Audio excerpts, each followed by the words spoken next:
નવરાત્રિ પર્વ અનુસંધાને Visavadar police station ખાતે શાંતિ સમિતિની બેઠક યોજાઈ। આજે વિસાવદર ખાતે નવરાત્રિ મહોત્સવ ચાલી રહ્યો હોય તે દરમિયાન વિસાવદર તેમજ આજુબાજુના ગ્રામ્ય વિસ્તારોમાં કોઈ અનિશ્ચિત બનાવ ન બને તેના વ્યવસ્થાના ભાગરૂપે વિસાદ પોલીસ સ્ટેશન ખાતે એક શાંતિ સમિતિની બેઠક યોજવામાં આવી હતી, જેમાં વિસાવદરના વેપારીઓ, અગ્રણીઓ, આગેવાનો, પત્રકારો વગેરે ઉપસ્થિત રહ્યા હતા અને નવરાત્રિ દરમિયાન કોઈ અનિચ્છનીય કે અઘટિત ઘટના ન બને તે બાબતે માર્ગદર્શન અને ચર્ચા કરવામાં આવી।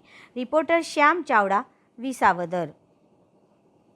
આજરોજ વિસાવદર પોલીસ સ્ટેશન ખાતે શાંતિ સમિતિની મિટિંગમાં વિસાવદર તાલુકાના આગેવાનો તથા ગરબી મંડળના આયોજકો તથા બેન શ્રી સોનારામ હાજર હતા। આ મિટિંગમાં આવારા તત્વો છે એમને મેડમ દ્વારા એટલી ચેતવણી આપવામાં આવી છે કે નવરાત્રિ દરમિયાન કોઈ બી એવા કામ ના કરે કે જેથી એને અટકાયતી પગલાં લેવા પડે, શાંતિથી તહેવાર થાય, જ્યાં જરૂર પડશે ત્યાં સહકાર દેશે એવી મેડમ દ્વારા બાંહેધરી આપવામાં આવી છે।